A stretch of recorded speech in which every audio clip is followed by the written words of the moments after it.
Hi, and welcome back to another Bobcat Chat. We are here with fifth grade teacher Cliff Sims, who is not only a fifth grade teacher, but he is the science coordinator for the school, and he is in charge of our amazing Brookhollow Garden. Thanks for being here today, Cliff. Glad to be here with y'all as well.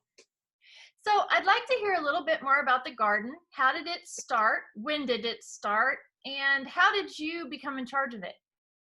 Well, I guess overall, the garden started, I think, 2000 to 2001.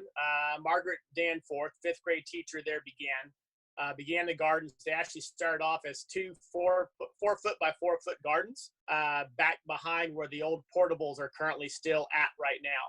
So she started that back with just those two beds and some seeds donated by Nurse Darla, who I think purchased them through Green and Growing, a local plant store. And they just got them going. But the problem they had, the biggest challenge they had then was to try to get water from it, haul buckets of water from the library or down in the office down just to get the things watered. So that's kind of how it all started off.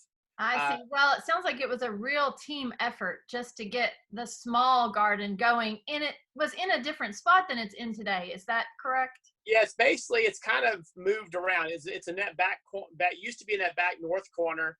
Where we now have a current compost is actually one of the original flower beds. Okay. And then it started growing and coming around the corner, kind of towards the playground and underneath that large oak tree we have back there.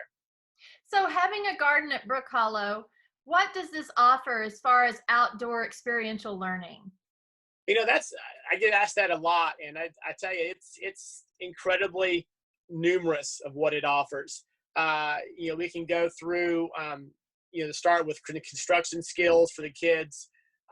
We have math skills that we act. It all evolves around an outdoor learning environment or outdoor classroom. We hit the whole gamut of social studies and history, working with the Indians and how they fertilized with different types of products as far as like fish. So we'll do experiments by putting fish in the ground and growing corn, talking about that. Going into, math, as far as geometry, figuring out angles, measurements, scale drawings, architecture, things like that.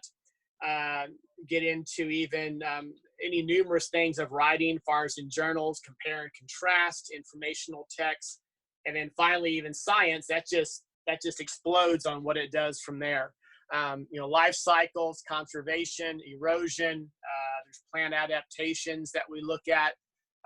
One of the neat things we've done before is take it from kindergarten class. Is taken a seed they planted it in the ground, grew it up, took care of it, harvested, ate some of the seeds of the peas from it, and then actually this year we were going to plant them again with that same first grade group to then see that it can actually complete the cycle. And that was one kind of disadvantage, but they were told about it again at the beginning of the year, and they were excited that we were going to do it, but it never quite happened yet, but it still can. Right. Well, that's a wonderful lesson, and it's really cool that it can continue into the next year. So do all the grade levels get to participate in these activities in the garden? Yeah, we do. We do try to do that. I mean, I have it, through fifth grade. I'll do it with all of our grade levels. All classes do come out, and I get real excited when I see them go by my classroom and I see their journals in their hands, or their buckets or their spades in their hands, knowing that they're going out there to go explore and just get their hands dirty and dig in the dirt and hopefully even harvest some things. But That's we want wonderful.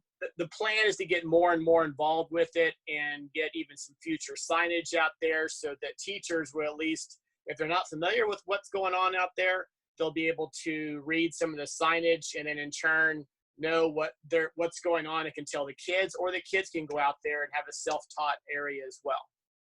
Oh, that's very exciting. I love to hear that. And I'm always about being outdoors, so that's even better. What are some of your favorite things that have gone on in the garden, or aha moments you've seen with children in the garden, or even students that you've seen go on and do things in conservation or some other sort of outdoor study?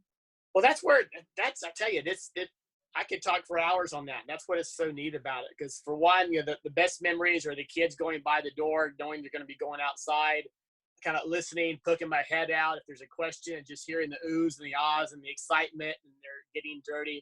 Um, but I think more of that comes from the fact of actually having at least a dozen or so kids the last few years have now started their own gardens at home, Oh, and they're that's now, great. That's and I mean, they're great. actually bringing in produce that they've now grown from home over what they've learned, and we've learned all together on how to do that at school.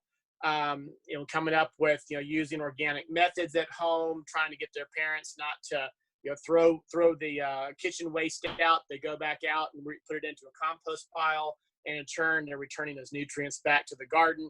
So it's just everything that's helping so much for conservation, ecology, recycling. It's a constant, numerous hours upon hours of what I could add of what I see out there. So you really are seeing long-term effects from this. That is fabulous to hear. And I'm so happy that we have this at Brookhollow. I wanted to give you a second or a moment to say something to the fifth graders, because I know that you are a fifth grade teacher and I know you're missing your kids as well. And I wanted to see if you had a message that you'd like to share with the fifth grade Well, students. yeah, just the message with them. I'm a very spread the smile, far as the high five and the hug and those things, and just getting to know them and just getting to talk to the kids on a one-on-one level, guys. I miss that dearly. That may not be quite the future that we have with that coming up, the handshake and the high five and the hug. We'll have to figure out those things.